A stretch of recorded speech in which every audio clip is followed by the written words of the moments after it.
napakagandang balita. Ako pagka nakikita kong kasama nitong si BP, etong si Sir Eduardo Manalo, tumatabaho ang ating puso. Kasi yung pagrespeto kasi ng mga Duterte, diyan sa INC, ano ho yan, on pa man talagang si dating Pangulong Rodrigo Duterte, sinasabi niya, kung gusto mo ng matinong trabahante, gusto mo ng tapat, hindi basta-basta masisilaw sa pera, INC kunin mo. Ito, panoorin ho natin ang pag-courtesy call nitong si BP Sara dyan sa pinuno ng INC. Muling bumisita at nag-courtesy call sa Executive Minister ng Iglesia ni Cristo si Vice President Sara Duterte. Narito ang detalye. Dumating si Vice President Sara Duterte sa Iglesia ni Cristo Central Office sa Quezon City. Siya ay malugod na tinanggap ng Executive Minister na si kapatid na Eduardo V. Manalo. Muling bumisita ang pangalawang Pangulo upang personal na ihatid ang kanyang pagbati sa Iglesia ni Cristo kaugnay sa pagsapit sa ika-100 at 11 anibersaryo ng pagkatatag nito ngayong buwan ng Hulyo. Ipinagpasalamat niya ang malaking bahagi ng Iglesia ni Cristo sa lipunan upang matulungan ang maraming Pilipino tulad ng isinasagawang pagtulong sa mga labis na nangangailangan sa pamamagitan ng lingap sa mamamayan lalo na sa panahon ng kahirapan at mga nararanasang kalamidad sa bansa. Maging sa iba't ibang panig ng mundo ay nakatutulong ang Iglesia ni Cristo sa mga pamahalaan. Matatandaan na nito lamang Mayo ay nagkaroon ng serye ng lingap sa mamamayan o Care for Humanity sa iba't ibang lugar sa US. Sinundan ito ng magkakasunod na pagtulong sa Canada. Nakinabang din sa mga pagtulong na ito ang mga kababayan nating Pilipino. Maging sa kontinente ng Africa, kung saan maraming bansa doon ang pinuntahan ng mga kinatawan ng Iglesia ni Cristo para abutan ng tulong ang mga labis na nangangailangan. Kinilala rin ni Vice President Sara ang ginagawang pagtuturo ng Iglesia ni Cristo sa mga miyembro nito ang ukol sa ikapagiging mabuting mamamayan, pagkakaroon ng maayos sa pamumuhay at pagiging masunurin sa pamahalaan. Sa ngayon, nasa 168 na bansa at teritoryo ang nararating ng Iglesia ni Cristo at umabot na sa 152 na nationalities ang mga kaanib nito. Laila Tumanan para sa Mata ng Agila, matatag, matapang, matapat. Galing naman yan. Palakpakan ho natin ang Iglesia ni Cristo. In fairness, kahit si dating Pangulong Rodrigo Duterte, sinasabi niya yan, matuwid ho talaga sila at saka mapagkakatiwalaan pagdating sa pera. Congratulations umabot sa ika 111 na anibersaryo ng Iglesia ni Cristo. Eto na, punta na ho tayo dito kay Risa. Yan, tawa ngayon, iyak later. Ito, pakinggan natin ang kanyang interview. Gabe? Hello. Glad to be back. Nako. At kahit po 20th Congress na, kontrobersya pa rin po ang... Ito gusto ko rin ito nag-i-interview na to. Itong si Ma'am Ami Pamintuhan. Malambing mong magsalita. Di siya kagaya ng ibang mga reporter, siga yung dating. Ito malambing. Naharap niya. And of course, we all know, ang pinaka-latest involves one of your witnesses. Yes. Doon sa case ninyo against Heto na. Pastor Apollo Kibuloy. Can you tell us how you met Mr. Maurilio? Siya yung ngayon na nagiging issue sa case na yan. Noong December 2023 pa, nag-communicate si Mr. Maurilio sa opisina ko at nag-offer na magiging testigo siya dun sa investigasyon namin kay Apollo Kibuloy at sa KOJC. Kasi dati daw siyang nagtrabaho sa KOJC Yan. at nakaranas daw siya ng pang-aabuso, pananakit. Tingnan nyo ho yung mga word na ginagamit niya puro daw. Yung sinasabihan niya ng daw, ayun, kumanta. Sinasabi niya, binayaran daw siya, daw ulit. Nakanantokwa. Daw ka ng daw. Yung sinasabihan mo na sinabi niya yung mga salita na yun, binawi niya na lahat yan, madam. Pero Ganyan dati yan. daw, natatakot siyang Daw. magsalita Oh. kasi daw baka ipapatay siya. Pero ngayon daw, at that time, no, Daw. December Sa isang sentence niya, ginamit niya yung salitang daw kahit 100 beses. 2023, Oh. siguro parang hindi na niya matiis at talagang gusto na niyang magsalita. So siya Oh. talaga ang nag-reach out sa amin. In fact, Miss Amy, his first communication was December 14, 2023. Syempre, we take time para i-vet yung mga communications sa office namin. So, siguro nung di namin napansin agad yung message niya, he messaged twice more. The following day, December 15, 2023, tapos ulit sa January 20-something, basta January 2024 na. Tapos, so you're saying hindi kayo naghanap sa kanya, no?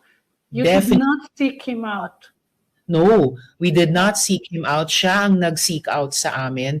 Siya ang nag-follow up nung hindi namin siya kaagad nasagot. Sige.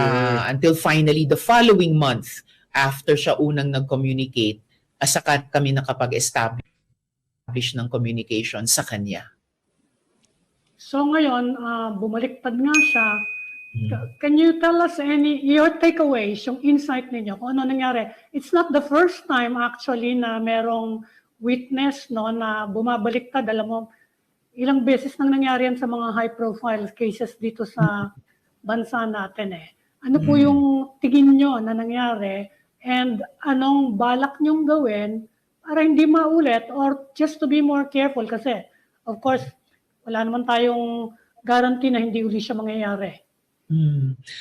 Well, lessons learned ay still to apply due diligence tulad ng ginagawa namin sa bawat witness, sa bawat pirasong ebidensyang nakukuha namin. Anak ng toko ang lesson learned yan. Nakatatlo na ho kayo, madam. Ngayon pa lang kayo natuto ng leksyon nyo. Pangatlo na ho yan, madam.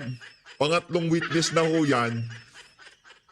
Na sinabihan kayo na di umano, binayaran nyo daw ho sila di umano ng e-bike, merong halagang perang pinag-uusapan. Doon sa unang dalawa, hindi kayo nag-due diligence. I mean, naranasan nyo na nung unang dalawa. Tapos, dito sa ikatlo, di pa rin kayo nag-due diligence. Bumira lang kayo ng bumira. Yan ang problema. Masyado kayong excited. Makarinig lang kayo ng whistleblower, witness, nagpapalakpakan mga tenga nyo. Di ba? Yan ang problema sa inyo. Ngayon, pagka natusta kayo, nang kakaso kayo. O, yan ang problema dyan. Due diligence, lesson learned daw. O yan, tingnan natin. Pagka niyan, Ma'am Ami, pamintuan, sa susunod niya, balik nyo yan, pang-apat na yan. Kung sakaling dito sa 20th Congress, magsasagawa ng hearing yung ali na yan, malamang sa malamang, hintay lang ho kayo ng konti, magpapa-interview ulit sa inyo yan. Sa mga investigasyon na ginawa namin in the last several years, almost a decade na pala, in the last 9 years that I've been working in the Senate, ang takeaways ko kung bakit nangyari ito kay Michael Maurilio, well, buo naman yung aming mga resibo sa mga communications niya sa amin na As far as I know, wala pa ho kayong naibibigay na resibo. Okay? Ang binigay nyo pa lang ho sa amin, puro screenshot. Sige, pagpalagay natin yon na resibo yon para sa inyo.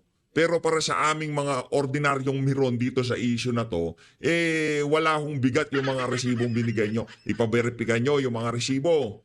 Diba? Latagan nyo ho kami na mabibigat na ebidensya. Yang sa gayon, baka makakampi nyo pa ho kami dito sa isa na to. Diba? several of those ay pinabubulaanan yung mga akusasyon niya ngayon, yung mga kasinungalingang sinasabi niya sa kanyang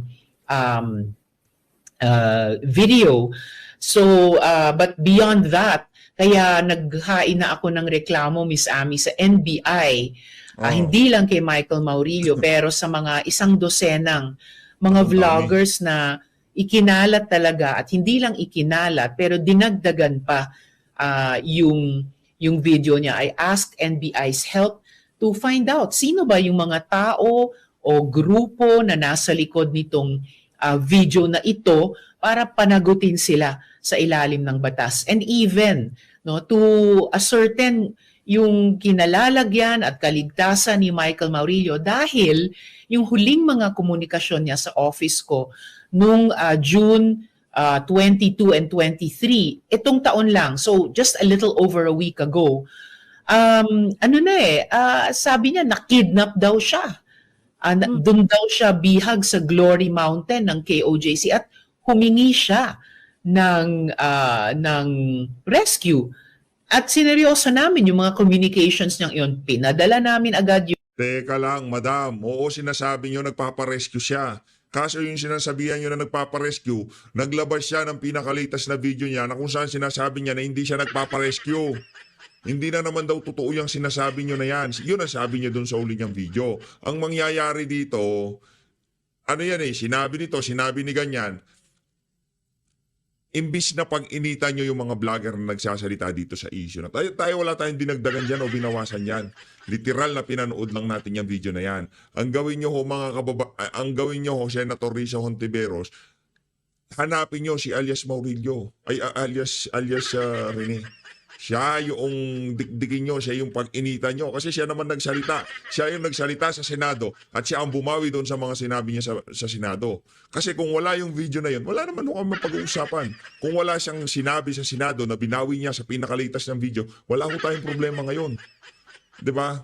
At wala ko akong narinig sa mga vlogger na to na dinagdagan nila yung mga sinasabi nitong si alias Maurilio. Alias Rene. Ang sinasabi nila may pattern. Nangyari na to sa mga nakalipas na panahon. Ngayon, itong interview na to ni Risa Hontiveros, para tingin ko nyo na lang to, para mapafeel niya na lang, kumbaga parang konsuelo de bobo niya na lang sa sarili niya. Para yung pakiramdam niya kahit papaano makatulog siya ng maigi mamayang gabi. Yung kanyang messages sa PNP Davao para aksyonan nila. Kaya lang, habang ina-aksyonan nila, ayan, lumabas na yung video na yan.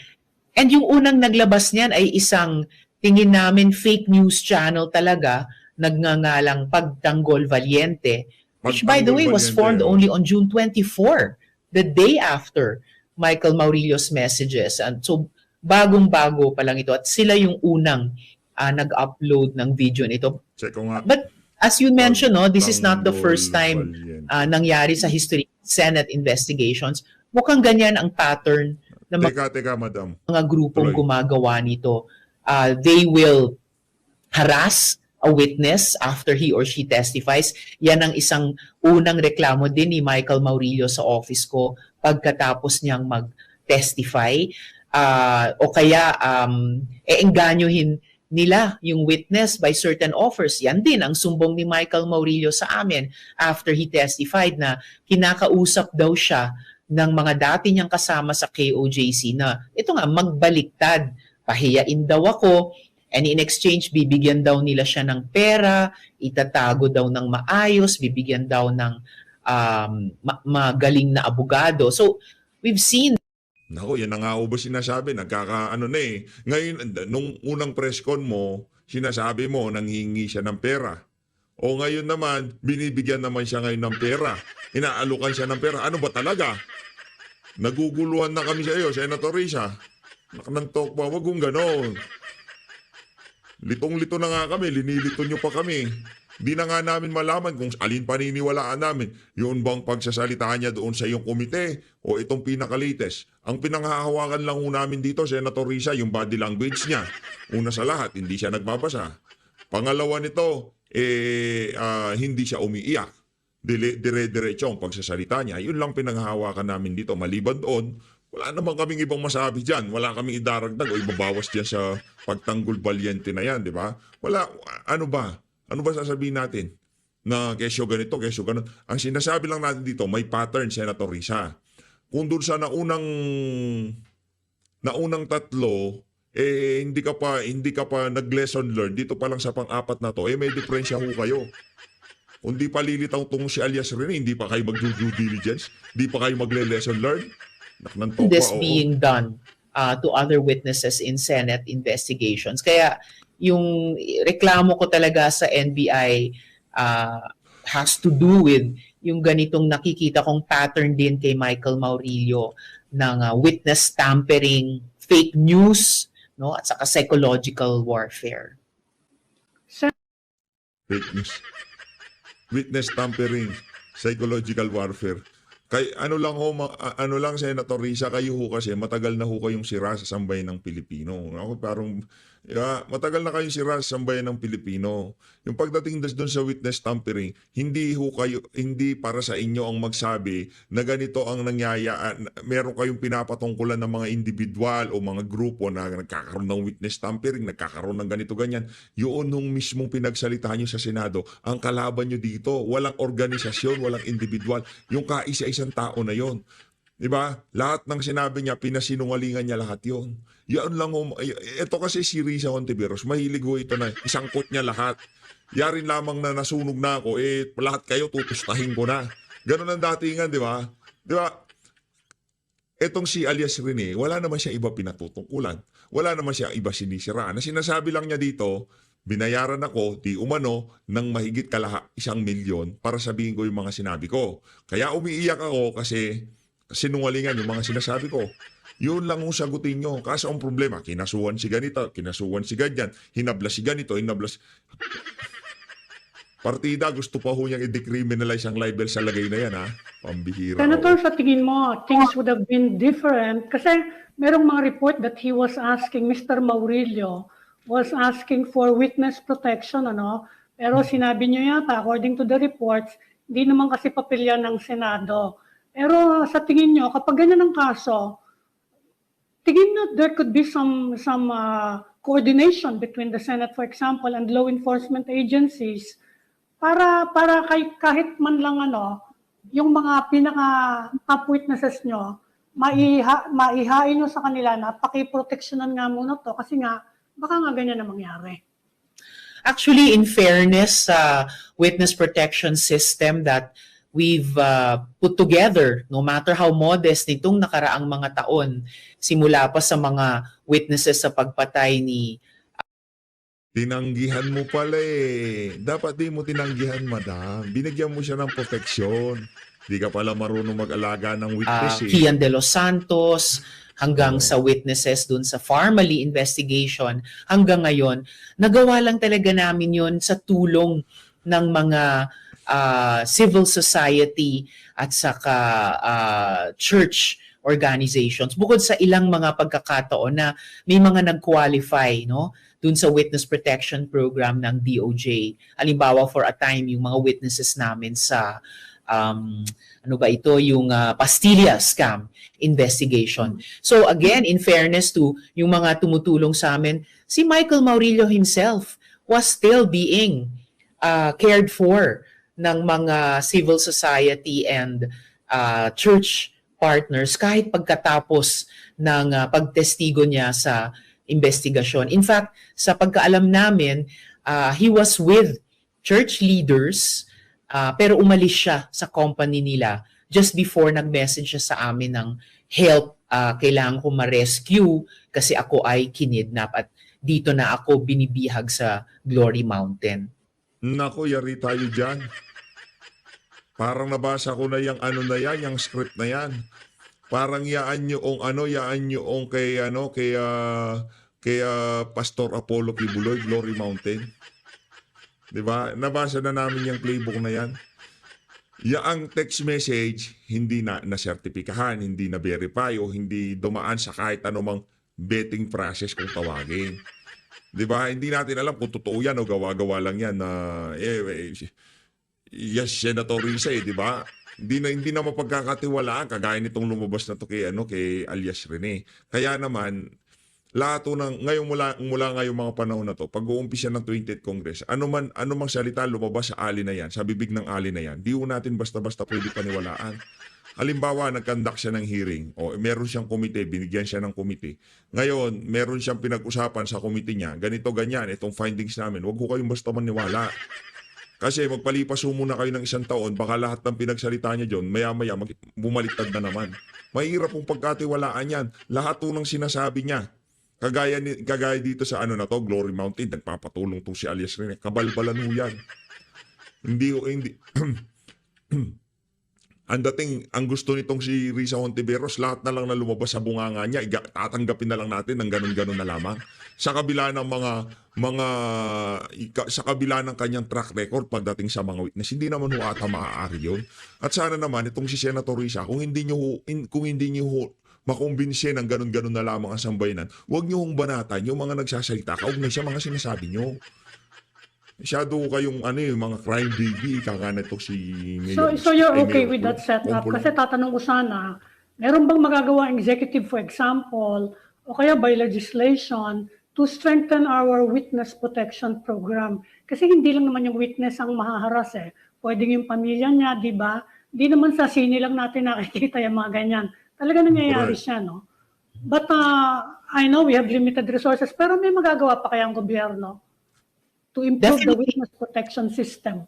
Definitely, Ms. Ami. And I believe DOJ is looking at that, kung paano nila mapapalakas yung witness protection program nila. At bukas na bukas kami sa Senado, tignan paano suportahan yan, dahil yan ay papel na ng executive at hindi na ng legislature. Pero suportahan yan, halimbawa sa pamamagitan ng budget process. It may not even require new legislation dahil meron ng standing witness protection program ang DOJ. And as I mentioned before, nagamit ito dun sa mga nag-qualify ng mga witnesses sa kanila para sila ay protectionan na. Related to your investigations pa rin, bagong headline ngayon, gambling na naman, related naman sa isabong, hindi mo linya yan, but it's still gambling, and you conducted a thorough investigation on offshore gaming. Meron pa ba kayong mga loose ends na balak niyong i-take up in the 20th Congress or additional legislation related to this problem? Kasi sabi rin ng iba, nagkakaroon na daw tayo ng problema with gambling addiction. Meron ba kayong balak na i-push in the 20th Congress related to these matters? Siguro wala ng loose ends dun sa nakumpleto na naming investigasyon laban sa POGO, and na-adopt ng Senado yung committee report ng aming mga findings and recommendations. Pasado na rin namin yung Anti-POGO Act sa pamumuno ni Chair Sherwin, at sana ito ay suportahan din ni Presidente para maging ganap na batas na. Of course, ngayon, gaya ng binanggit mo, Ms. Ami, we see na yung dating POGO ngayon nagmo-morph naman ang problema ng PIGO, and definitely itong online gambling.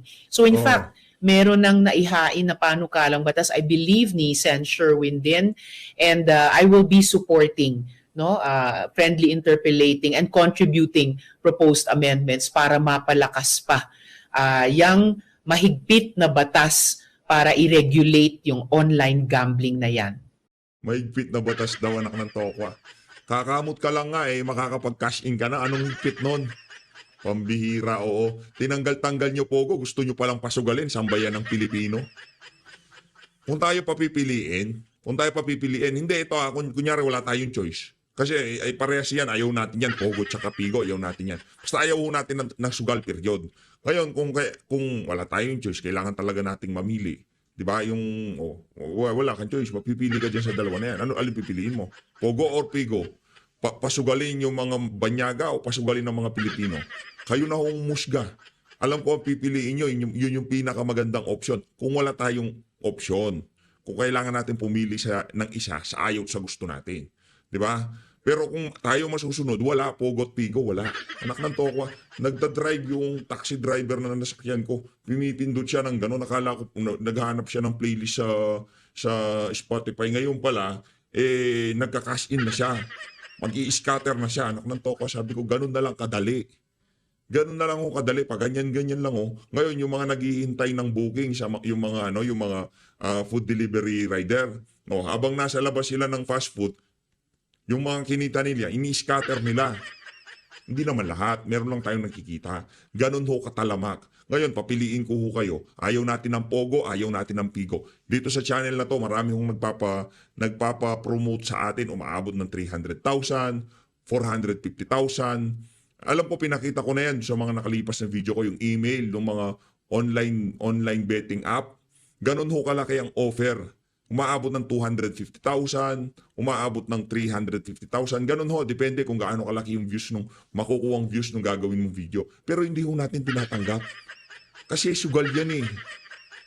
Di ba? Kung tayo papipiliin, wala. Pero kung sa gusto sa ayaw natin, pipili tayo ng isa, mas pipiliin natin ng Pogo. Mas pipiliin natin ng Pogo. Kasi doon, hindi Pilipino ang nalululong sa sugal. Ang nalululong sa sugal ay yung mga banyaga. At kumukubra lang tayo ng pera. Mayayaman yung mga Chinese na hayaan nyo sila. Magsugal sila ng magsugal. Importante yung tax. Dito, mahirap na nga tayo. Walang humpay pa ang pagsusugal ng mga Pilipino. Buwan ko ba? Ang nakita ko listahan nyo, Senator, ng priority legislation nyo, mostly related to labor eh. Pero bago tayo pumunta sa mga ganyan, katatapos din lang ng election and the European Union Observer Team, naglabas sila ng mahabang report no, tungkol sa mga nakita nila.